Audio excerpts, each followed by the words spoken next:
പ്രിയപ്പെട്ട കുട്ടികളെ, 8ാം ക്ലാസ്സിലെ 3ാമത്തെ പാഠം വരെ നമ്മൾ കഴിഞ്ഞ ദിവസം പഠിച്ചു കഴിഞ്ഞിട്ടുണ്ട്. ഈ 2ാമത്തെ ഏകകത്തിലെ ഒരു പാഠവും കൂടി നിങ്ങൾക്ക് ഓണപരീക്ഷയ്ക്ക് ഉണ്ടാവുമെന്ന് വിചാരിക്കുന്നുണ്ട്. അതുകൊണ്ട് ആ പാഠം നമുക്കൊന്ന് നോക്കാം. എല്ലാവരും തയ്യാറല്ലേ?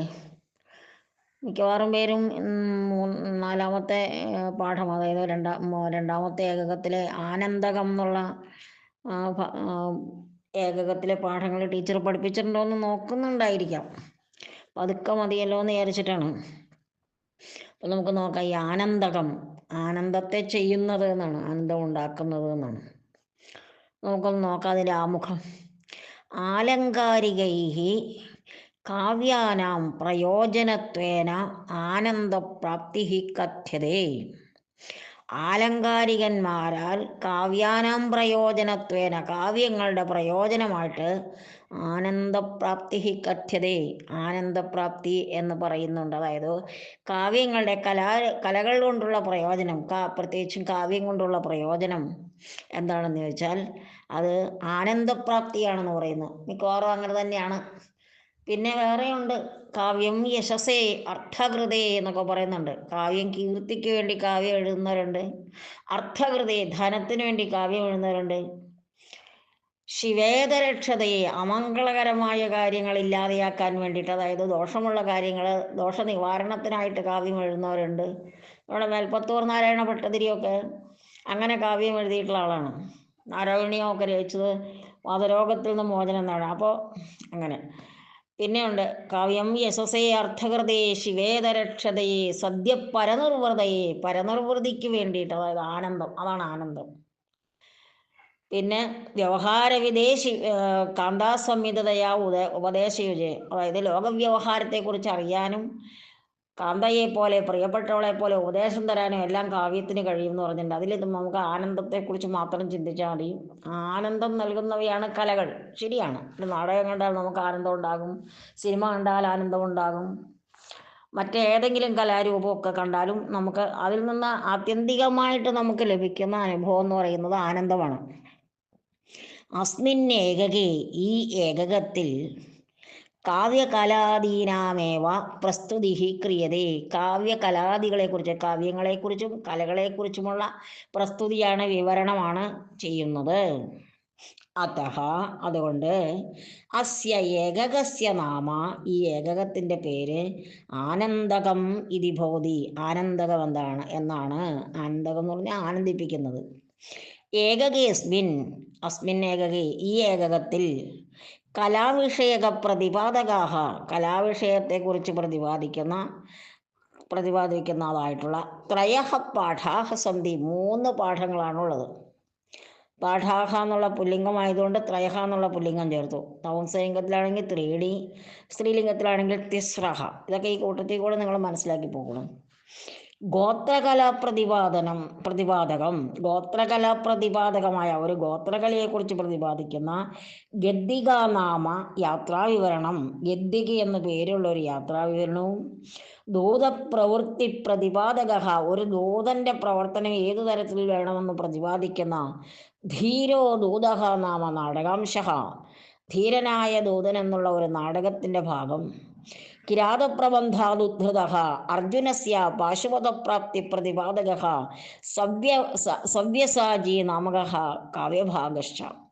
കിരാതപ്രബന്ധം എന്ന കൃതിയിൽ നിന്ന് എടുത്തിട്ടുള്ള അർജുനൻ്റെ പാശുപതപ്രാപ്തി, പാശുപതം എന്ന അസ്ത്രം പിന്നെ അർജുനന് കിട്ടുന്നതിനെക്കുറിച്ചും പ്രതിപാദിക്കുന്ന സവ്യസാചി നാമക കാവ്യഭാഗശ്ച, സവ്യസാചി എന്ന പേരുള്ള കാവ്യഭാഗവും. അർജുനന് പാശുപതം ലഭിക്കുന്നതൊക്കെ നമ്മൾ ആ പാഠം പഠിക്കുമ്പോൾ നമുക്ക് വിശദീകരിക്കാം. അപ്പോൾ ധീരോദൂതൻ എന്ന ഒരു പാഠമുണ്ട്. പിന്നെ ഗദ്ദിക എന്ന് പറയുന്ന മറ്റൊരു പാഠം. അപ്പോൾ ഗദ്ദികയാണ് നമ്മളിപ്പോൾ പഠിക്കാൻ പോകുന്നത്. അത് ഗോത്രകലയെക്കുറിച്ച് പ്രതിപാദിക്കുന്നതാണ്. ഏതേഷാം പാഠഭാഗാനാം അധ്യയനേന, ഈ പാഠഭാഗങ്ങൾ പഠിക്കുന്നതിലൂടെ സംസ്കൃത സാഹിത്യം അധികൃത്യ, സംസ്കൃത സാഹിത്യത്തെക്കുറിച്ച് സാമാന്യജ്ഞാനം ലഭതേ, സാമാന്യമായൊരു അറിവ് ലഭിക്കുന്നു. സംസ്കൃതത്തിൽ പദ്യകാവ്യങ്ങളുണ്ട്, ഗദ്യകാവ്യങ്ങളുണ്ട്, നാടകങ്ങളുണ്ട്, ചമ്പുക്കളുണ്ട്, ഇങ്ങനെ പല തരത്തിലുള്ള കാവ്യ വിഭാഗങ്ങളുണ്ട് എന്ന് നമുക്ക് മനസ്സിലാവും. യാത്രാ വിവരണമാണ് ഇപ്പം നമുക്ക് പഠിക്കാനുള്ളത്. നോക്കാം. ഗദ്ദിക 4ാമത്തെ പാഠമാണ്. അതിൽ പ്രവേശകം നോക്കാം. വയം പ്രതിദിനം. ഈ പ്രതിദിനം എന്ന് പറഞ്ഞാൽ ഓരോ ദിവസവും. അതിനർത്ഥം എഴുതുമ്പോൾ വിഗ്രഹം എഴുതുമ്പോൾ ദിനേ ദിനേ എന്നാണ്. പ്രതിദിനം ഓരോ ദിവസവും. വിവിധേഷു വിഷയേഷു വിദ്യമാനാനി പല വിഷയങ്ങളിലുള്ള വ്ലോഗ് ദൃശ്യാനി പശ്യാമഹ കില. വ്ലോഗുകൾ കാണാറുണ്ടല്ലോ, വിവരണങ്ങൾ കാണാറുണ്ടല്ലോ. യാത്രാ വ്ലോഗ് ദൃശ്യാനി ഒരു യാത്രികൻ്റെ അനുഭവങ്ങൾ വിവരിക്കുന്ന ദൃശ്യങ്ങൾ. കലാരൂപ അവതരണാനാം വ്ലോഗ് കലാരൂപങ്ങൾ അവതരിപ്പിക്കുന്നതിൻ്റെ വ്ലോഗ്. ച അവയൊക്കെ ഭവദ്ഭിः ദൃഷ്ടാനിവ ഭവാന്മാരാൽ കാണപ്പെട്ടിട്ടുണ്ടോ എന്ന് വെച്ചാൽ നിങ്ങൾ കണ്ടിട്ടുണ്ടോ എന്നാണ്. യാത്രാ വ്ലോഗ് കഥം സജ്ജീകരോതി. ഒരു യാത്രാ വ്ലോഗ് എങ്ങനെ ഉണ്ടാക്കാം? ചിത്രങ്ങൾ നൽകാം, വിവരണം നൽകാം, അതൊക്കെയാണ്. കാനി കാനി കലാരൂപാണി പരിചിതാനി. അങ്ങനെ വ്ളോഗിലൂടെയും മറ്റും നിങ്ങൾ എന്തെങ്കിലുമൊക്കെ ഏതേതൊക്കെ കലാരൂപങ്ങൾ പരിചയിച്ചിട്ടുണ്ട്? ഗോത്രകലാഹ കാഹ. ഗോത്രകലകൾ ഏതൊക്കെയാണ്? ഇത്തരം കാര്യങ്ങളാണ് ഇതിൽ പറയാൻ പോകുന്നത്. അടുത്ത ഭാഗത്തേക്ക് നമുക്ക് കിടക്കാം. അസ്മാകം ദേശഃ. നമ്മുടെ നാട് വിവിധൈഹി കലാരൂപൈഹി സമ്പുഷ്ടഃ ഭവതി. വിവിധങ്ങളായ കലാരൂപങ്ങളാൽ, പലതരത്തിലുള്ള കലാരൂപങ്ങളാൽ സമ്പുഷ്ടഃ ഭവതി. സമ്പുഷ്ടമാണ്, സമൃദ്ധമാണ്. നമ്മുടെ നാട്ടിൽ ധാരാളം കലകളുണ്ട് എന്നർത്ഥം. നമുക്കറിയാം, കഥകളി എന്ന ഒരു കലയാണ്. അതുപോലെ കൂത്ത് ഒരു കലയാണ്. ഒരുപാട് കലകൾ നിങ്ങളുടെ മനസ്സിലുണ്ട്. അതെല്ലാം ഓട്ടംതുള്ളൽ ഒരു കലയാണ്. അങ്ങനെ പല വിധത്തിലുള്ള കലകൾ നിങ്ങൾ കണ്ടിട്ടുണ്ടാവും. നിങ്ങൾക്ക് അതിനെക്കുറിച്ചുള്ള കാര്യങ്ങളൊക്കെ അറിയാമെന്നർത്ഥം. ആഹ്ലാദദാത്രി. ആഹ്ലാദത്തെ തരുന്നത്. ദാത്രി ദാനം ചെയ്യുന്നവൾ എന്ന് പറഞ്ഞാൽ തരുന്നത്. ആഹ്ലാദത്തെ തരുന്ന കലകൾ എന്നില്ല, കല. മനസ്സഹ വിമലീകരണായ. നമ്മുടെ മനസ്സിനെ നിർമ്മലമാക്കും. ചില കലാരൂപങ്ങളൊക്കെ കാണുമ്പോൾ നമ്മൾ അത്രത്തോളം സമയം മറ്റ് കാര്യങ്ങൾ ഓർക്കാതിരിക്കും. അപ്പോൾ നമ്മുടെ മനസ്സ് ശരിക്കും ഒന്ന് നിർമ്മലമാകും. ഒരു ട്രാജഡി ആയിട്ടുള്ള ഒരു സിനിമയോ നാടകമോ അങ്ങനെ എന്തെങ്കിലും കാണുമ്പോൾ നമ്മൾ വിഷമിക്കും, മനസ്സ് പ്രയാസപ്പെടുകയൊക്കെ ചെയ്യും. അപ്പോഴും നമ്മുടെ മനസ്സ് വിമലീകരിക്കപ്പെടുകയാണ്, നിർമ്മലീകരിക്കപ്പെടുകയാണ് ചെയ്യുന്നത്. അപ്പോൾ ആഹ്ലാദകാരിയായ കല മനസ്സഹ വിമലീകരണായ, മനസ്സിനെ നിർമ്മലമാക്കാനും, സംസ്കൃതീനാം അവഗമനായ, നമ്മുടെ നാട്ടിലെ പല സ്ഥലങ്ങളിലുള്ള സംസ്കാരങ്ങൾ, വ്യത്യസ്തമായ സംസ്കാരങ്ങളുടെ അവഗമനായ, മനസ്സിലാക്കലിനും അതിനെക്കുറിച്ചൊക്കെ അറിയാനും. അവഗമനം മനസ്സിലാക്കലാണ്. ലോകഹിതായ ച. ലോകഹിതത്തിനും സഹായികാ ഭവതി. നമുക്കറിയില്ലാത്ത കാര്യങ്ങൾ നമ്മൾ വ്ളോഗിലൂടെയോ മറ്റ് ദൃശ്യങ്ങളിലൂടെയോ ഒക്കെ കാണുമ്പോൾ, കലാരൂപങ്ങളിലൂടെയൊക്കെ കാണുമ്പോൾ നമുക്ക് ലോകഹിതത്തിന് വേണ്ടി നമുക്ക് എന്തൊക്കെ ചെയ്യാം എന്നൊക്കെ നമുക്ക് മനസ്സിലാവുന്നത്. ആനന്ദപ്രാപ്തി ഏവ. ആനന്ദലബ്ധിയാണ് ആസ്വാദനസ്യ പരമം ലക്ഷ്യം. ആസ്വാദനത്തിൻ്റെ ഏറ്റവും വലിയ ലക്ഷ്യം. കേരളേഷു പ്രസിദ്ധാനി. കേരളത്തിൽ പ്രസിദ്ധങ്ങളായ പ്രാദേശിക കലാരൂപാണി. ഓരോ പ്രദേശത്തുമുള്ള കലാരൂപങ്ങൾ ആണ്. കലാരൂപാണി ഭവന്തി. തെയ്യം, പടയണി, മംഗലംകളി, മരത്തുകളി, കളംപാട്ട് ഇത്യാദീനി. ഈ കളംപാട്ട്, കളമെഴുത്ത് പാട്ടെന്നൊക്കെ പറയും. സർപ്പം പാട്ട്, കളമെഴുത്ത് പാട്ട്, പിന്നെ തെയ്യം, തിറ, പടയണിയെ കുറിച്ച് ഇവിടെ പറയുന്നുണ്ട്. പടയണി. അതുപോലെ ക്രിസ്ത്യൻസിൻ്റെ കലാരൂപങ്ങളിലാണെങ്കിൽ മാർഗം കളി, അതുപോലെ പരിചമുട്ട് കളി. പിന്നെ ക്രിസ്ത്യൻസിൻ്റെ മുസ്ലിംസിൻ്റെ രീതി അനുസരിച്ചാണെങ്കിൽ ദഫ്മുട്ട്, അറവനമുട്ട്, കോൽക്കളി, അങ്ങനെ കുറേ കാര്യങ്ങൾ എല്ലാ സമുദായക്കാരുടേതുമായിട്ട് കുറേ അനുഷ്ഠാന കലകളുണ്ട്. അനുഷ്ഠാന കലകളെന്ന് പറയുമ്പോൾ ഈശ്വര പ്രീതിക്ക് വേണ്ടി ചെയ്യുന്നതാണ്. ഈ കളമെഴുത്ത് പാട്ട്, സർപ്പം പാട്ട്, അങ്ങനെയുള്ളതെല്ലാം ഈശ്വരപ്രീതിക്ക് വേണ്ടി. അതുപോലെ ഇവിടെ പറഞ്ഞിരിക്കുന്ന പലതും, തെയ്യവും തിറയും അങ്ങനത്തെ എല്ലാം നോക്കാം. ഗോത്രകലാ വിഭാഗേഷു പ്രസിദ്ധം ഭവതി. ഇങ്ങനെയുള്ള കലകളിലൊക്കെ ഉൾപ്പെടുന്നത് തന്നെയാണ് ഗോത്രകലകളും. ആ ഗോത്രകലാ വിഭാഗത്തിൽ പ്രസിദ്ധം ഭവതി, പ്രസിദ്ധമാണ് ഉത്തര കേരളേഷു പ്രചാല്യമാനം ഗദ്ദികാ കലാരൂപം. ഉത്തര കേരളത്തിൽ, വടക്കൻ കേരളത്തിൽ നടന്നുകൊണ്ടിരിക്കുന്ന ഗദ്ദികാ നാമ കലാരൂപം. പ്രചാല്യമാനം, പ്രചരിച്ചിരിക്കുന്നതെന്നും നടത്തുന്നതെന്നും ഒക്കെ അർത്ഥമുണ്ട് അതിന്. അപ്പോൾ അതൊരു വിവരണം പോലെ തന്നിരിക്കുകയാണ്. അതാണ് വ്ളോഗ്. അത് നമുക്ക് നോക്കാം. ഐ മിത്രാണി, അല്ലയോ കൂട്ടുകാരെ എന്നാണ് അതിൻ്റെ അർത്ഥം. ഐ മിത്രാണി. ഗ്രീഷ്മർത്തോഹോ, ഗ്രീഷ്മ ഋതോഹോ, സമ്മർ സീസണിൻ്റെ ഋതുക്കൾ, സീസൺസ് നിങ്ങൾ പഠിച്ചിട്ടുണ്ടാവും. വസന്തം, ശിശിരം, അങ്ങനെയുള്ള സീസൺസ് നിങ്ങൾ കൊച്ചു ക്ലാസ്സിലൊക്കെ പഠിച്ചിട്ടുണ്ട്. ഗ്രീഷ്മ ഋതോഹോ, ഗ്രീഷ്മ ഋതുവിൻ്റെ, സമ്മർ സീസണിൻ്റെ അത്യുഷ്ണ ദിവസാഹ, അങ്ങേറ്റം ചൂടുള്ള ദിവസങ്ങളാണ്. തതശ്ച, അതുകൊണ്ട് തന്നെ പര്യാവരണേ, പരിസ്ഥിതിയിൽ, അന്തരീക്ഷത്തിൽ ഉഷ്ണതരംഗ വ്യാപന രൂപ സമസ്യാസ്തി, ഉഷ്ണതരംഗ വ്യാപനത്തിൻ്റെ പ്രശ്നമുണ്ട് എന്ന് പറഞ്ഞാൽ അന്തരീക്ഷം മൊത്തത്തിൽ ചൂട് പിടിച്ചിരിക്കുന്ന ഒരു സമയമാണ്. ഭൂമിത്രാണി അതഹ അത്ര ആഗതാസ്മി, അതുകൊണ്ടാണ് ഞാൻ ഇവിടെ വന്നിരിക്കുന്നത്. എവിടെയാണെന്ന് പതുക്കെ പറയും. അവഗതം വാ, മനസ്സിലായോ? കഹ ദേശഹ ഇതി, ഞാൻ ഇവിടെ വന്നിരിക്കുന്നു പറഞ്ഞു. ആ ദേശം ഏതാണ്, ആ നാട് ഏതാണെന്ന് നിങ്ങൾക്ക് മനസ്സിലായോ? അവഗതം വാ എന്ന് പറഞ്ഞാൽ മനസ്സിലായോ എന്നാണ് കേട്ടോ. ഗിരിസാനുഷു, പർവ്വത സാനുക്കളിൽ, പർവ്വതത്തിൻ്റെ താഴ്വരകളിൽ, കേദാര സംഗീതേന സഹ, വയലുകളുടെ പാട്ടിനോടൊപ്പം തന്നെ. വയലിലെ പാട്ടെന്ന് പറഞ്ഞാൽ വയലിലെ വിളകളൊക്കെ ഉണ്ടായി നിൽക്കുന്ന സമയത്ത് കാറ്റ് വീശുമ്പോൾ ചെറിയൊരു മൂളിച്ചൊക്കെ ഉണ്ടാവും. അത് അനുഭവിച്ചിട്ടുണ്ടെങ്കിലേ അറിയാൻ പറ്റുള്ളൂ.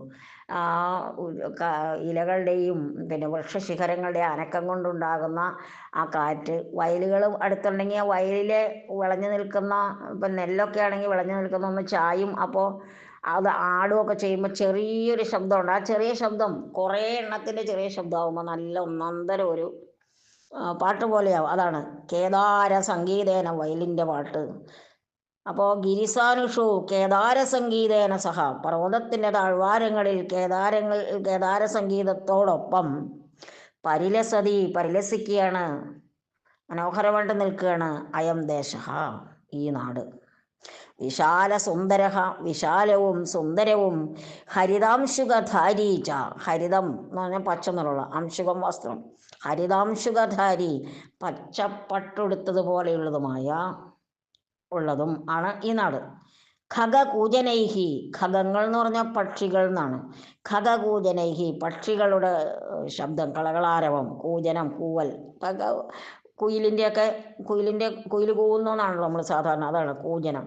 പാട്ടിന് കൂജനം എന്നാണ്, പക്ഷികളുടെ പാട്ടിന് കൂജനം എന്നാണ് പറയുക. ഖഗകൂജനൈഹി മൃഗനിനദൈഹി, ജീവജാലങ്ങളുടെ, മറ്റ് ജീവജാലങ്ങളുടെ, മാനുകളും മറ്റ് ജീവജാലങ്ങളും ഒക്കെയുള്ള, അല്ലെങ്കിൽ മറ്റേ വളർത്തുമൃഗങ്ങളായാലും മതി, അവരുടെയൊക്കെ മൃഗനിനദൈഹി, ആ മൃഗങ്ങളുടെ ശബ്ദം കൊണ്ടും.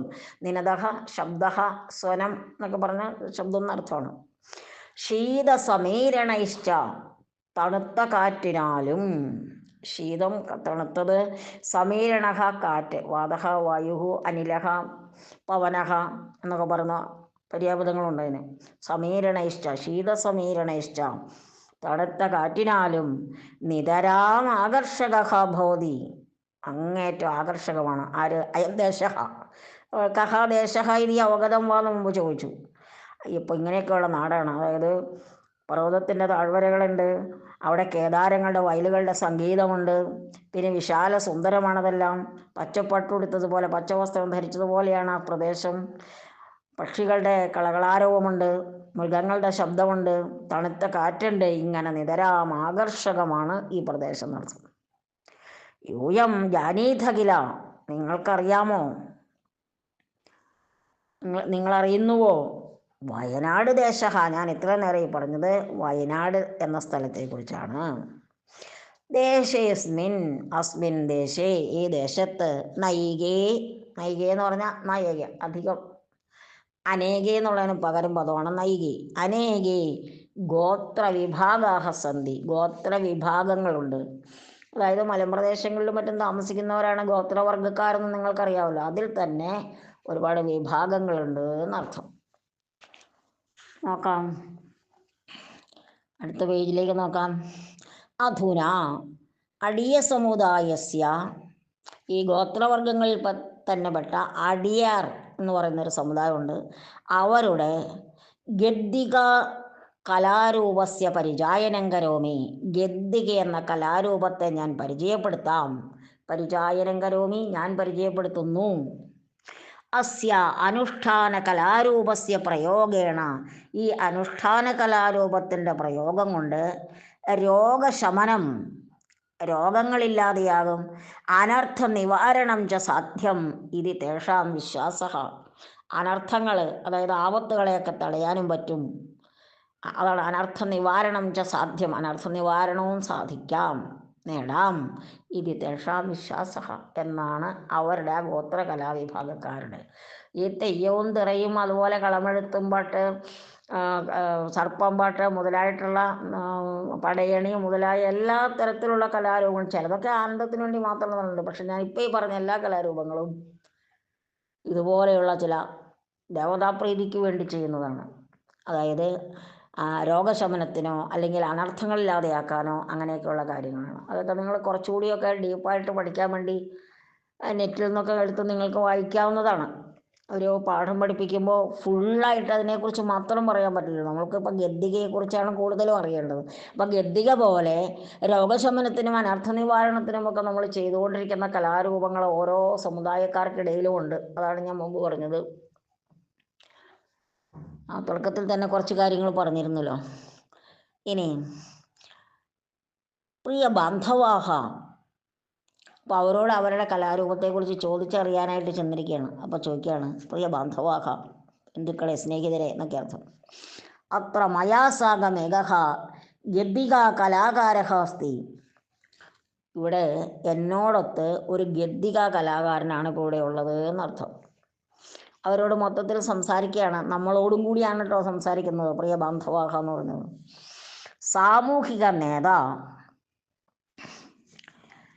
സാമൂഹിക നേതാവും പി കെ കാലൻ മഹോദയ, പി കെ കാലൻ എന്നായിരിക്കില്ല കേട്ടോ, കാളൻ എന്നായിരിക്കുള്ളൂ. രണ്ടും നമുക്ക് പരിചിതമായത് വേറെ രീതിയിലാണ്.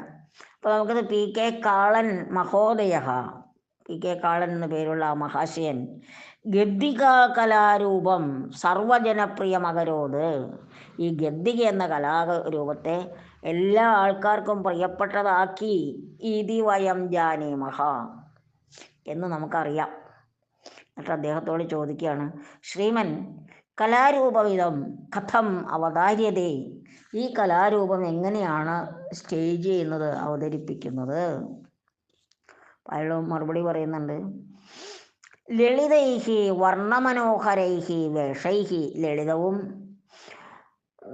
നിറഭംഗിയുള്ളതുമായ, അതാണ് വർണ്ണമനോഹരം എന്ന് പറഞ്ഞത്, നിറങ്ങളെ കൊണ്ട് മനോഹരവുമായ, വർണ്ണമനോഹരവുമായ വേഷൈഹി, വേഷങ്ങളാൽ അലങ്കൃതാഹ സ്ത്രീയഃ, അലങ്കൃതരായ സ്ത്രീകൾ, താഭിഹി സാഗം, അവരോടൊത്ത്. ഈ സാഗം, സഹ, സമം, സാർത്ഥം എന്ന 4 അവ്യയങ്ങൾ ഉപയോഗിക്കുമ്പോൾ തൃതീയ വിഭക്തിയാണ് ചേർക്കേണ്ടതെന്ന് നിങ്ങൾ പഠിക്കേണ്ടതാണ്. കഴിഞ്ഞ ക്ലാസ്സിൽ പഠിച്ചിട്ടുണ്ടാവണം. പഠിച്ചിട്ടില്ലെങ്കിൽ ഇത്തവണ നമുക്ക് പഠിക്കാതെ.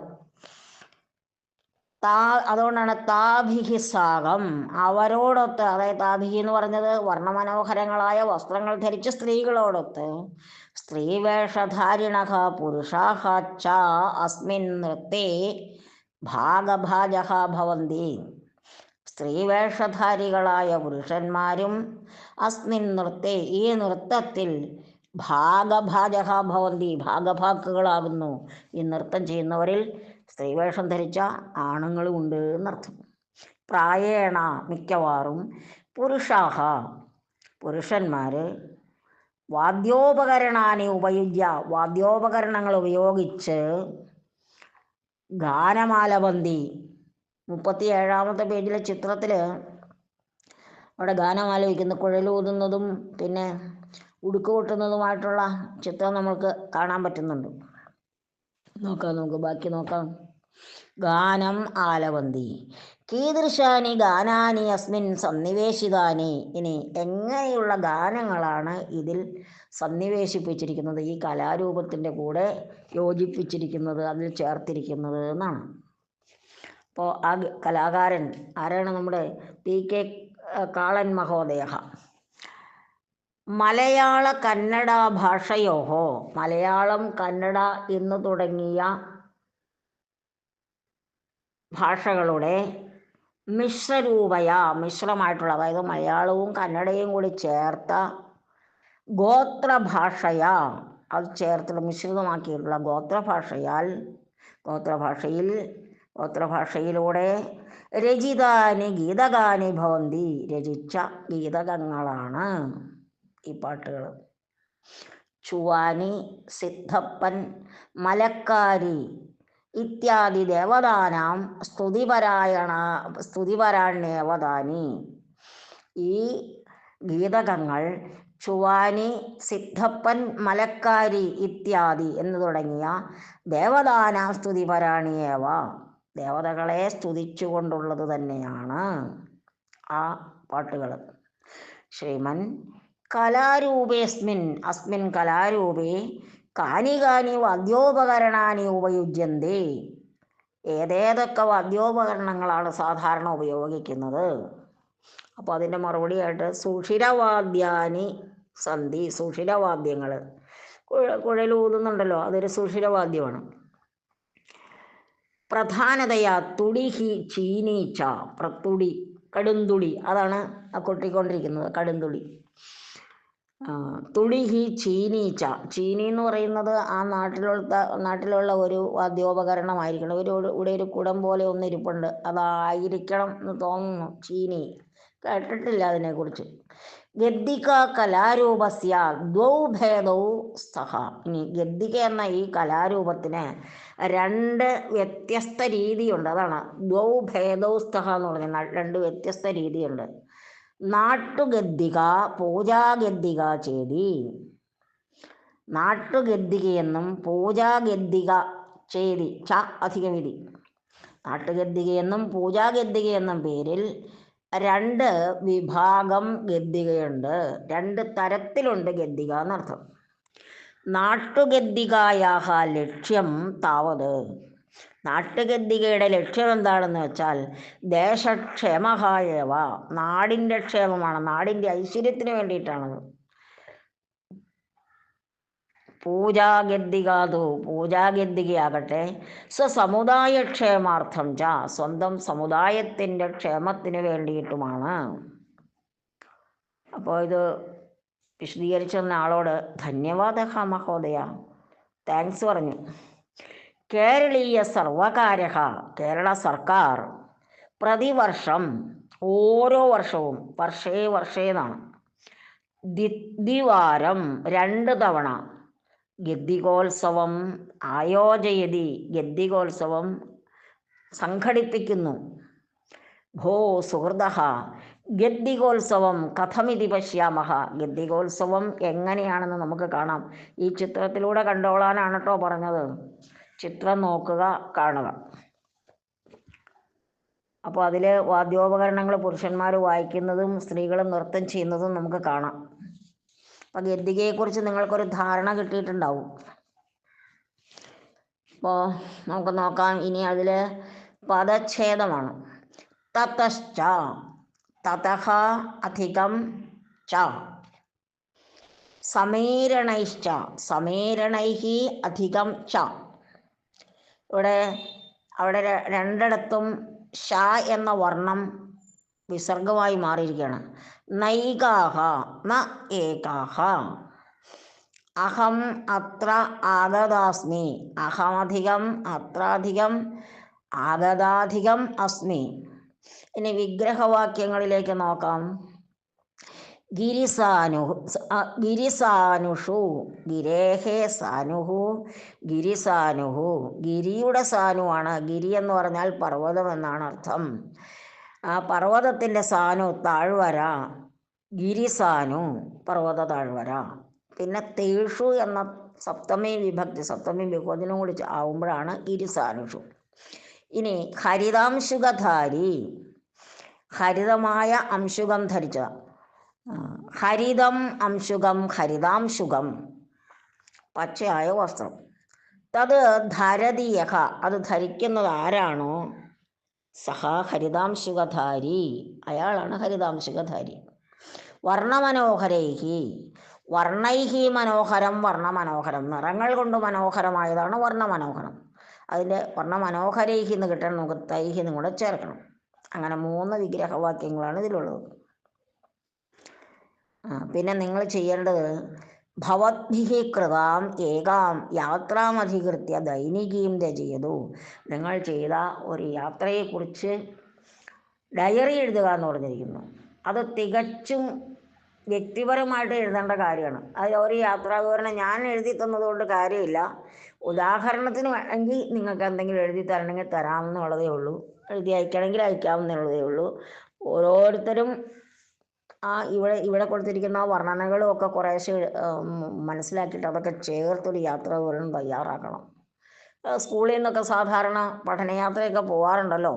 അങ്ങനെ ഏതെങ്കിലും ഒരു സ്ഥലത്തേക്ക് പോയതിനെ കുറിച്ചാണ് എഴുതേണ്ടത്. അങ്ങനെയോ അല്ലെങ്കിൽ വേറെ ഏതെങ്കിലും ഒരു ഉത്സവം കാണാൻ പോയതിനെക്കുറിച്ചോ, അല്ലെങ്കിൽ നിങ്ങൾ വീട്ടിൽ നിന്ന് നിങ്ങളുടെ കുടുംബ അംഗങ്ങളുമായിട്ട് ഏതെങ്കിലും സ്ഥലം കാണാൻ പോയതിനെക്കുറിച്ചോ, ആ സ്ഥലത്തിൻ്റെ മനോഹാരിതയെക്കുറിച്ചോ, അല്ലെങ്കിൽ ആ സ്ഥലത്തിൻ്റെ പ്രത്യേകതയെക്കുറിച്ചോ, അല്ലെങ്കിൽ ആ സ്ഥലത്തിൻ്റെ പ്രാധാന്യത്തെക്കുറിച്ചോ ഒക്കെ നിങ്ങൾക്ക് എഴുതാവുന്നതാണ്.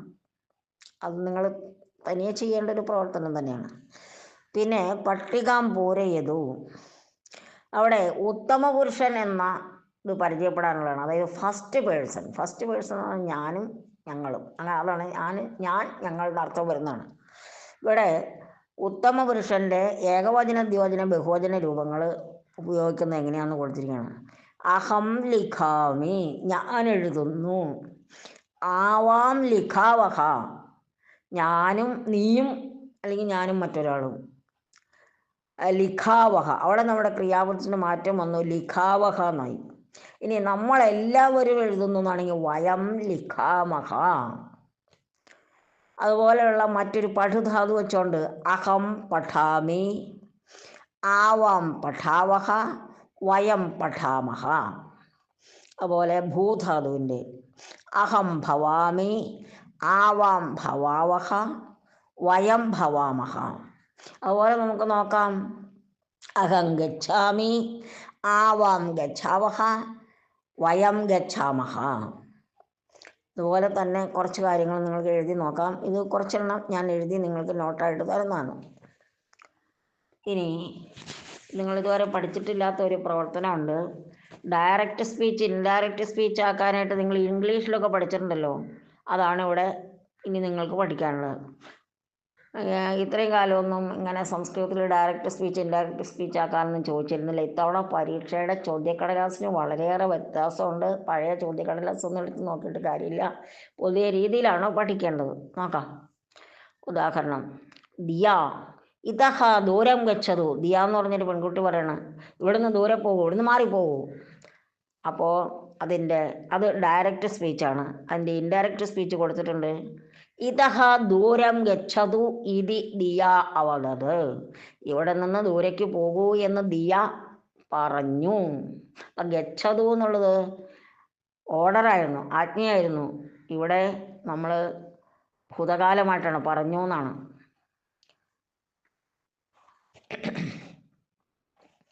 നിങ്ങൾ ഇംഗ്ലീഷിൽ ഇത് ധാരാളം പഠിക്കുന്നതാണ്. കൊച്ചു ക്ലാസ് എന്ന് പറഞ്ഞാൽ 5ാം ക്ലാസ് മുതലൊക്കെ ഇൻഡയറക്റ്റ് സ്പീച്ച് പഠിക്കുന്നുണ്ടാവും. ഡയറക്റ്റ് സ്പീച്ച് ഇൻഡയറക്റ്റ് സ്പീച്ചിലേക്കാക്കി മാറ്റാൻ പഠിക്കുന്നുണ്ടാവും. അതൊന്ന് ശ്രദ്ധിച്ചാൽ നിങ്ങൾക്ക് ഇതും വളരെ ഈസി ആയിട്ട് ചെയ്യാൻ കഴിയുന്നതാണ്. ഉദാഹരണം കൊടുത്തിട്ടുണ്ട് ഇവിടെ. അധ്യാപിക പറയാണ്, പാഠം സമ്യക് പഠതു, പാഠം ശരിക്ക് പഠിക്കൂ. അപ്പോൾ നമുക്ക് എങ്ങനെ പറയാം? പാഠം സമ്യക് പഠതു ഇതി അധ്യാപിക അവദത് എന്ന് പറയാലോ. മുകളിലെ ഉദാഹരണം വെച്ചുകൊണ്ട് അങ്ങനെ പറയാലോ.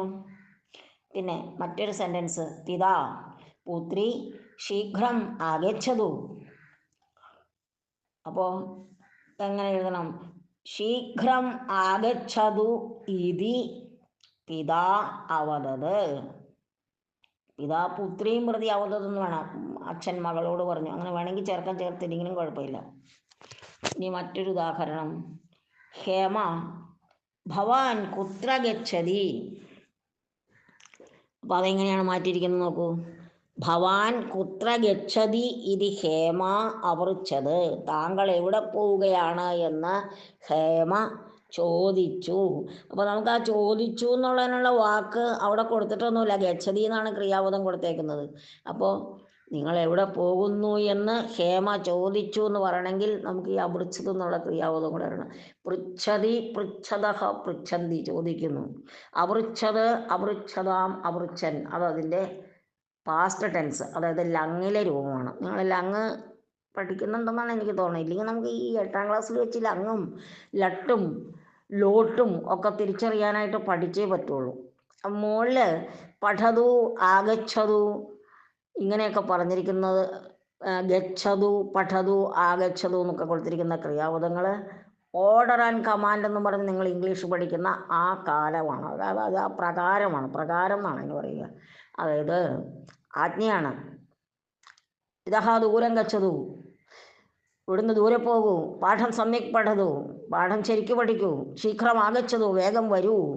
ഇതൊക്കെ ഓർഡറാണ്. അതിനും സംസ്കൃതത്തിൽ പറയുന്നത് ലോട്ട് ലകാരം എന്നാണ്. അപ്പം ലട്ട് ലകാരം എന്ന് പറഞ്ഞാൽ വർത്തമാനകാലമാണ്, ലങ് ലകാരം എന്ന് പറഞ്ഞാൽ ഭൂതകാലമാണ്, ലോട്ട് ലകാരം എന്ന് പറഞ്ഞാൽ ആജ്ഞയാണ്. വിധിരൂപം എന്നൊക്കെ നമ്മൾ പറയും. അത് വിധിക്കുകയാണ്, പറയുകയാണ്, ഇന്നത് ചെയ്യൂ, നിർദ്ദേശമാണ്, നിർദ്ദേശിക്കുകയാണ്. പിന്നെ അടുത്തത് മാർട്ടിൻ കിമർത്ഥം ഭവാൻ രോദിതി. അത് നമുക്ക് എങ്ങനെ ചെയ്യാം? കിമർത്ഥം ഭവാൻ രോദിതി ഇതി മാർട്ടിൻ അപൃച്ഛത്. അപ്പോൾ ഈ ചോദ്യങ്ങളായിട്ടുള്ള സെൻറ്റൻസൊക്കെ നമ്മൾ അപൃച്ഛത് എന്ന് മാറ്റേണ്ടി വരും നമുക്ക് ഇൻഡയറക്റ്റ് സ്പീച്ച് ആക്കുമ്പോൾ. അതിനാണ് ആദ്യം പിന്നെ നമുക്ക് പഠതു ആഗച്ഛതു ഗച്ഛതു എന്നൊക്കെയുള്ള ലോട്ടിലെ ക്രിയാരൂപമാണ്, നിർദ്ദേശങ്ങളാണ്, ആജ്ഞകളാണ് തന്നത്. ഇവിടെ അങ്ങനെയല്ല. കിമർത്ഥം ഭവാൻ രോദിതി, അത് ചോദ്യമാണ്. ആ ചോദ്യം എങ്ങനെ മാറ്റാമെന്നാണ് ഞാൻ പറഞ്ഞത്. ഭവാൻ കിമർത്ഥം രോദിതി ഇതി മാർട്ടിൻ അപൃച്ഛത്. നമ്മൾ ഒരെണ്ണം ഭവാൻ കുത്ര ഗച്ഛതി എന്നുള്ളത് പറഞ്ഞു കഴിഞ്ഞു. ഇത് നിങ്ങൾക്ക് പട്ടികപ്പെടുത്തിയിട്ട് എഴുതി തരുന്നതാണ്. ഹക്കീം കഥാ ഭവാൻ നഗരം ഗച്ഛതി. കഥാ ഭവാൻ നഗരം ഗച്ഛതി ഇതി ഹക്കീം അപൃച്ഛത്. നിങ്ങൾ എപ്പോഴാണ് പട്ടണത്തിലേക്ക് പോകുന്നത്, ടൗണിലേക്ക് പോകുന്നതെന്ന് ഹക്കീം ചോദിച്ചു. ഇങ്ങനെ മാറ്റി എഴുതുന്നു. അപ്പോൾ ഇത് കേട്ടിട്ട് നിങ്ങൾ പേടിക്കൊന്നും വേണ്ട. ഇതുവരെ നിങ്ങൾ പഠിച്ചിട്ടില്ല. പുതിയ പുതിയ കാര്യങ്ങൾ ഓരോന്നോരോന്നായിട്ട് പഠിച്ചു പോവുകയല്ലേ ചെയ്യുന്നത്. എഴുതി നിങ്ങൾക്ക് ഇതെങ്ങനെ എഴുതാം എന്നുള്ളത് കാണിച്ചു തരുന്നതാണ്. ഇത് പരീക്ഷയ്ക്ക് ഉണ്ടാവും കേട്ടോ, പഠിക്കണേ.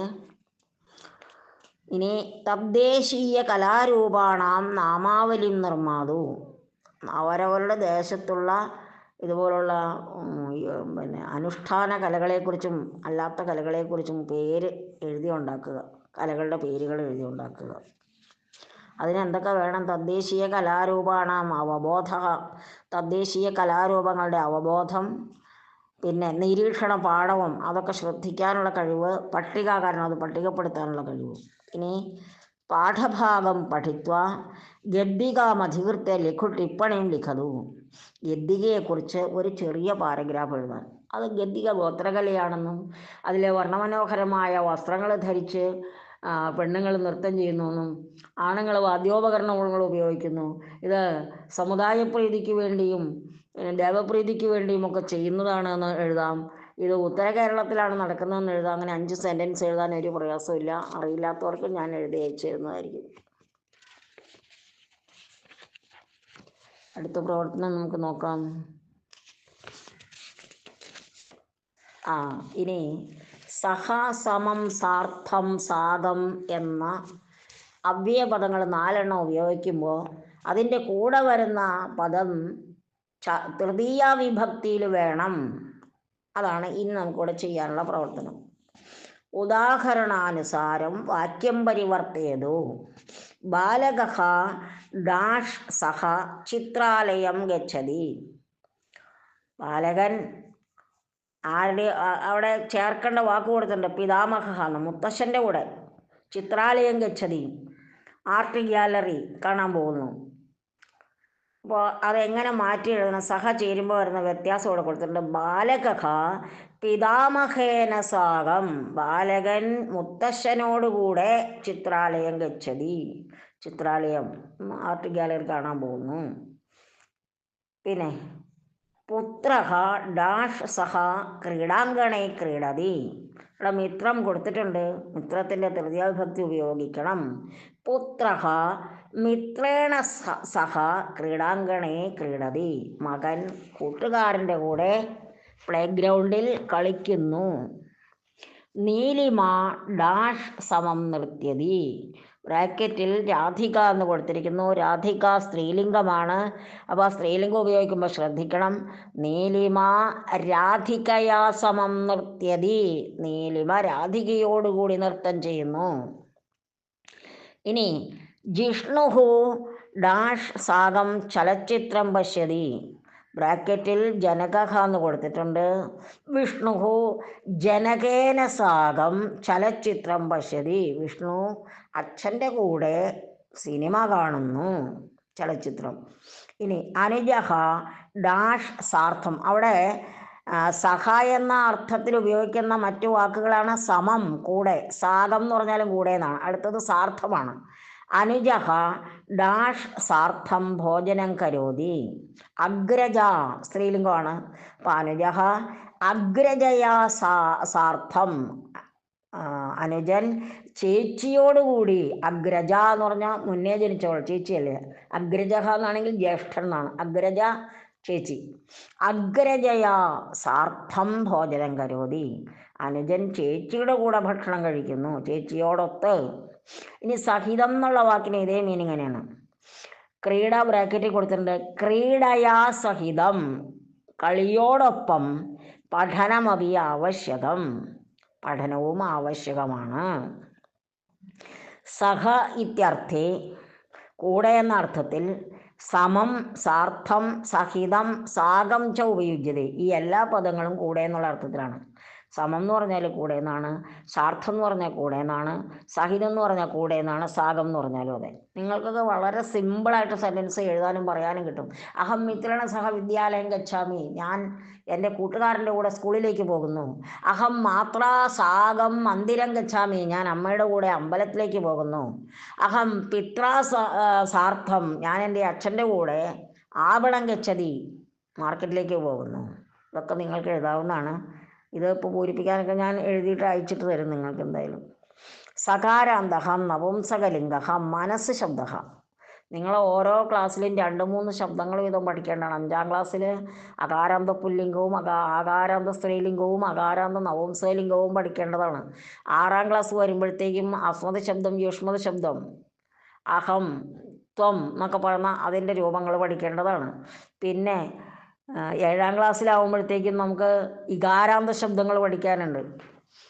കവിശബ്ദം, അതുപോലെ തന്നെ നദീശബ്ദം, കവിശബ്ദം പുല്ലിംഗം, നദീശബ്ദം സ്ത്രീലിംഗം, അതിശബ്ദം ഇകാരാന്ത സ്ത്രീലിംഗം, ഇകാരാന്ത നപുംസകലിംഗം, വാരിശബ്ദം ജലം എന്നർത്ഥം വരുന്ന ശബ്ദം. ഇതെല്ലാം പഠിച്ചാണ് വരേണ്ടിയിരുന്നത്. ഇവിടെ മനസ്സെന്ന ശബ്ദം കൊടുത്തിരിക്കുകയാണ്. നോക്കാം നമുക്ക്. പ്രഥമ മനഃ മനസി മനാംസി, മനഃ എന്ന് പറഞ്ഞാൽ മനസ്സ്, മനസി എന്ന് ദീർഘത്തിൽ പറയുമ്പോൾ 2 മനസ്സ്, 2 ആളുകളുടെ. മനാംസി മനസ്സുകൾ. പിന്നെ സംബോധന പ്രഥമ ഹേ മനഃ, ഹേ മനസി, ഹേ മനാംസി. ദ്വിതീയ മനഃ മനസി മനാംസി. തൃതീയ മനസ മനോഭ്യാം മനോഭിഃ. ചതുർത്ഥി മനസേ മനോഭ്യാം മനോഭ്യഃ. പഞ്ചമി മനസഃ മനോഭ്യാം മനോഭ്യഃ. ഷഷ്ടി മനസഃ മനസോഃ മനസാം. സപ്തമി മനസി മനസോഃ മനസ്സു. ഇത് ബൈഹാർട്ട് ചെയ്യേണ്ട അത്യാവശ്യമുള്ളൊരു കാര്യമാണ്. ഇനി ഇവിടെ നമുക്ക് പഠിക്കാനുള്ളത് അസുധാതു, ഉണ്ട് എന്ന അർത്ഥത്തിൽ ഭൂധാതുവിൻ്റെ പോലെ തന്നെ ഉപയോഗമാണ്. അതിൻ്റെ ലട്ട് കൊടുത്തിട്ടുണ്ട്, അത് നമുക്കൊന്ന് വായിക്കാം. അസ്ഥി, സ്ഥഹ, സന്ധി. ഏകവചന, ദ്വിവചന, ബഹുവചനങ്ങൾ. പ്രഥമ പുരുഷനിൽ അസ്ഥി, സ്ഥഹ, സന്ധി. പ്രഥമ പുരുഷൻ എന്ന് പറഞ്ഞാൽ ഇംഗ്ലീഷിലെ 3rd പേഴ്സണാണ്.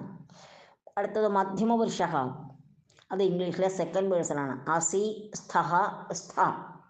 പിന്നെ ഉത്തമ പുരുഷൻ 1st പേഴ്സൺ, അസ്മി, സ്വഹ, സ്മഹ. അതുപോലെ തന്നെ ജ്ഞാധാതു നമ്മളിവിടെ ഈ പാഠത്തിൽ പഠിച്ചതാണ് അതിൻ്റെ മറ്റു രൂപങ്ങൾ. ജാനാതി, ജാനീതഹ, ജാനന്തി മനസ്സിലാക്കുന്നു എന്ന് തന്നെയാണ്. ജാനാതി ഒരാൾ മനസ്സിലാക്കുന്നത്, പിന്നെ ജാനീതഹ ദ്വിവചനമാണ്, രണ്ടുപേരുടെ കാര്യം. ജാനന്തി ബഹുവചനമാണ്. ജാനാസി നീ അറിയുന്നു, നീ മനസ്സിലാക്കുന്നു. ജാനീതഹ നിങ്ങൾ രണ്ടുപേരും മനസ്സിലാക്കുന്നു. ജാനീത നിങ്ങളെല്ലാവരും. ഇനി ജാനാമി ഞാൻ മനസ്സിലാക്കുന്നു, എനിക്കറിയാം. ജാനീവഹ ഞങ്ങൾ രണ്ടുപേർ മനസ്സിലാക്കുന്നു. ജാനീമഹ നമ്മളെല്ലാവരും മനസ്സിലാക്കുന്നു. ഇങ്ങനെയാണ് ഈ first person, second person, third person ഒക്കെ മനസ്സിലാക്കേണ്ടത്. ഇവിടെ പ്രത്യേകിച്ച് ഓർക്കേണ്ടതെന്ന് വെച്ചാൽ നമ്മൾ ഫസ്റ്റ് പേഴ്സൺ എന്ന് പറയുന്നത് ഇവിടെ ഇംഗ്ലീഷിൽ ഫസ്റ്റ് പേഴ്സൺ എന്ന് പറയുന്നത് സംസ്കൃതത്തിൽ ഉത്തമ പുരുഷനാണ്. ഇംഗ്ലീഷിൽ തേർഡ് പേഴ്സൺ എന്ന് പറയുന്നതാണ് പ്രഥമ പുരുഷൻ.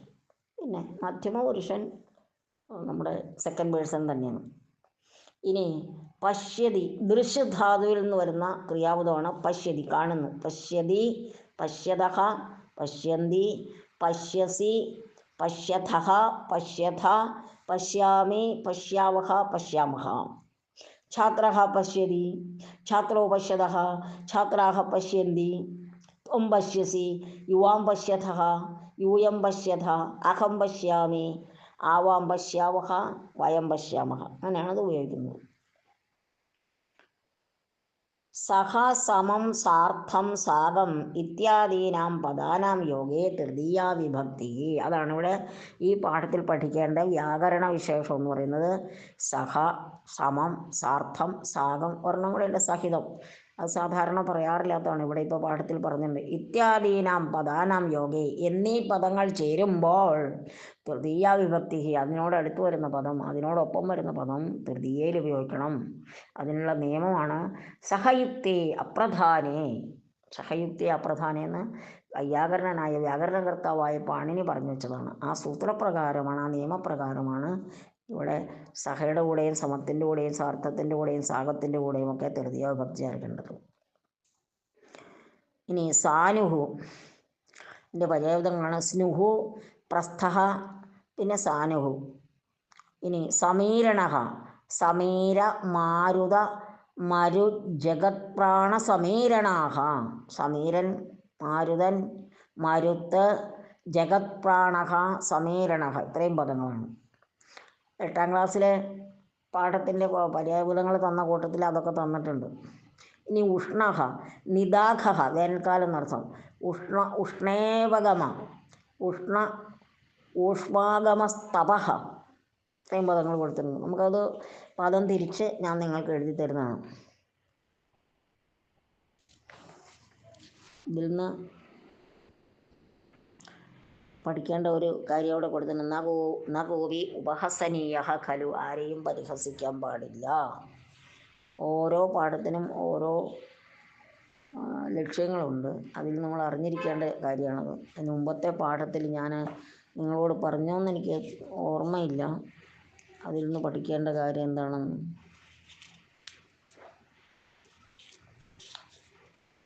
സാ കലാതു ആഹ്ലാദദാത്രി പരാജ സർവലൗകികി. കലകൾ സർവലൗകികമായിട്ട് എല്ലാ മനുഷ്യർക്കും ആഹ്ലാദദാത്രിയാണ് എന്നാണ് അതിലുണ്ടായിരുന്നത്. അപ്പോൾ ഈ പാഠത്തിലെ ഒരുവിധം എല്ലാ കാര്യങ്ങളും നമ്മൾ പറഞ്ഞു കഴിഞ്ഞു. ഈ പാഠവുമായിട്ട് ബന്ധപ്പെട്ട് തൊട്ടടുത്ത പേജിൽ, ഈ പാഠവുമായിട്ട് ബന്ധപ്പെട്ടല്ല, അതിന് മുമ്പത്തെ 3ാമത്തെ ഇതി വാർത്താഹ എന്നുള്ള പാഠവുമായിട്ട് ബന്ധപ്പെട്ട് സംഖ്യകളൊക്കെ നമ്മൾ പഠിച്ചിരുന്നു.